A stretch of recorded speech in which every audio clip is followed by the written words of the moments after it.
지금 그 논리적 싸움에서 우선은 그 논리를 그들과 할 걸 생각하지 않고 조국 수호를 하는 분들에게 논리적으로 뭔가 평가를 받으려고 했던 게 먼저였던 것 같아요. 왜냐하면 지금 보면요, 이 조국을 구속하라라는 분들도 계셨고 영장을 기각하라라는 조 전 장관 지지자들도 지금 저기 같이 모여 있거든요. 그렇죠. 그러니까 지지자들에게 무언가 말씀을 해보고 싶다라는 얘기가 느낌이 확실히 들었습니다. 조금 전에 프레임 얘기도 하셨는데요.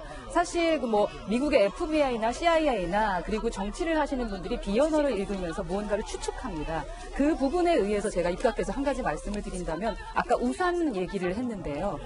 기본적으로 조국 전 수석 그리고 지금의 교수는 이 메시지를 주기 위해서 상당히 많은 연습을 해왔다라고 저는 확신합니다. 지금 오늘 상당히 단호하고 당당합니다. 그 메시지를 주기 위해서 우산은 들지 않은 겁니다. 왜냐하면 고개를 숙이면 안 되기 때문입니다. 우산을 분명히 들어갈 때 접어야 되거든요. 우산을 자신이 들고 오면 그 접을 때 고개를 숙이게 될 겁니다. 지금 조국 전 장관 수석은 지금 고개를 숙여서는 안 되는 것이 본인의 메시지 전략입니다. 그래서 말씀하셨던 것처럼 단호하고 당당하게 우선은 조국을 수호하는 사람들에게 논리적으로 얘기하고 지금 나는 견디고 있고 지금 무언가를 동의할 수 없고 철저히 나는 조사에 임할 것이다 하면서 법리적이다라는 얘기를 했는데요.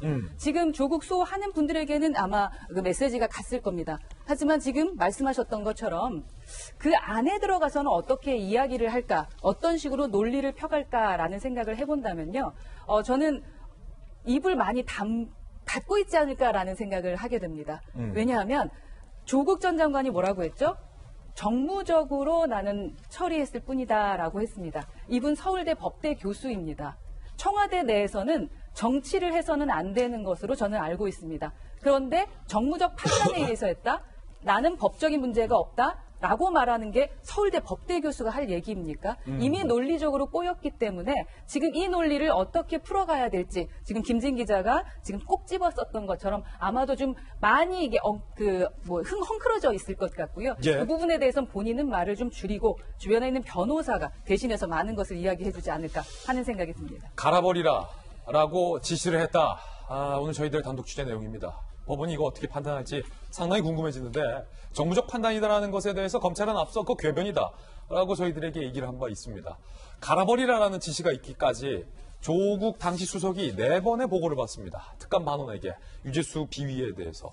그럼 그 4번의 보고 내용이 어땠는지를 알아야 과연 조 전 장관이 감찰 중단할 수도 있겠네라고 판단을 할지 아니면 그 사람이 왜 그걸 중단해? 라고 판단할지 시금석이 될 것 같습니다. 그 4번의 보고 내용도 오늘 취재가 됐습니다. 4차례 구체적 보고를 받았어요. 어떤 내용이냐? 다음 장.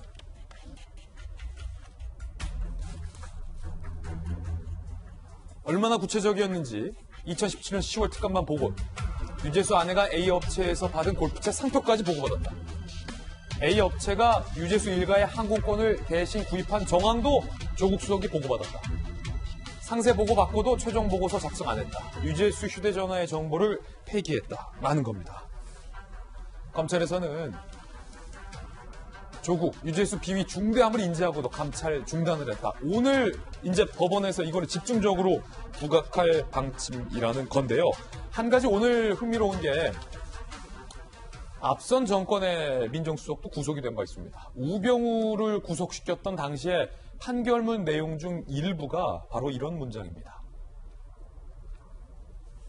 민정수석은 고위공직자 비위 등이 확인되면 감찰에 착수한 뒤 적절한 조치를 취할 의무가 있다. 그때 당시 민정수석이 이 의무를 다하지 않았기 때문에 실형이었거든요.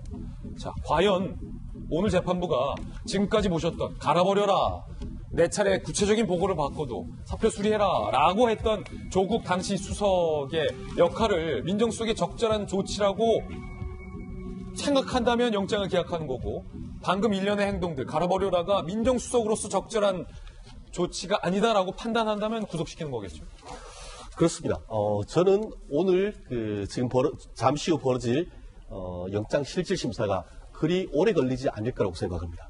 왜냐하면은 다른 사안과 달리 이번 영장 기저범죄 사실은 굉장히 단촐합니다. 딱 2가지입니다. 하나는 말씀드렸듯이 쭉 해오다가 이거 덮어 갈아버려 그리고 최종 보고서 쓰지 마. 이렇게 해서 감찰반 내에 이 감찰을 하지 못하도록 했는 것이 직권남용 권리행사 방해죄고, 또 하나가 뭐냐면은 내부적인 감찰을 무마한 것을 넘어서 이 유재수가 있던 금융위에서 그냥 사표받아라. 더 이상 내부적인 징계하지 말아라. 이 절차이든 이 두 가지가 현재 받고 있는 혐의입니다. 이 부분에 대해서 검찰이 증거를 내고 그거에 대해서 반박을 하면은 아마 그거 길어도 2시간, 3시간? 점심 끝나고 나서 조금 더 한다고 해도 3시 넘어가기는 저는 개인적으로 어렵다고 생각합니다. 그런데 아까 시간까지 예측했어요. 제가 추측한데 그렇습니다. 그런데 조국 전 장관은 그 끝나고 나면 바로 뭐 집에 가는 게 아니고 바로 그 옆에 있는 서울 그 동부구치소에 가서 대기를 해야 됩니다. 어쨌든 간에 동부구치소는 일단 가서 최순실 씨와 같은 지붕 안에 잠시 있어야 될 것 같은데요.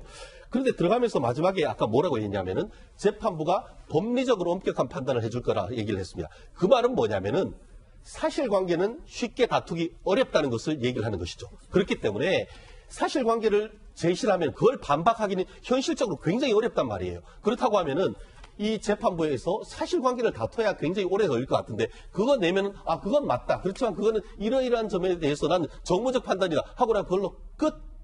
재판 자체가 길어질 가능성은 전 그렇게 높지 않다고 봅니다. 그런데 아까 말씀하신 것처럼 우병우 실형 선고 같은 경우에는 직무유기였습니다. 그거는 법정형이 실형 1년 이하입니다.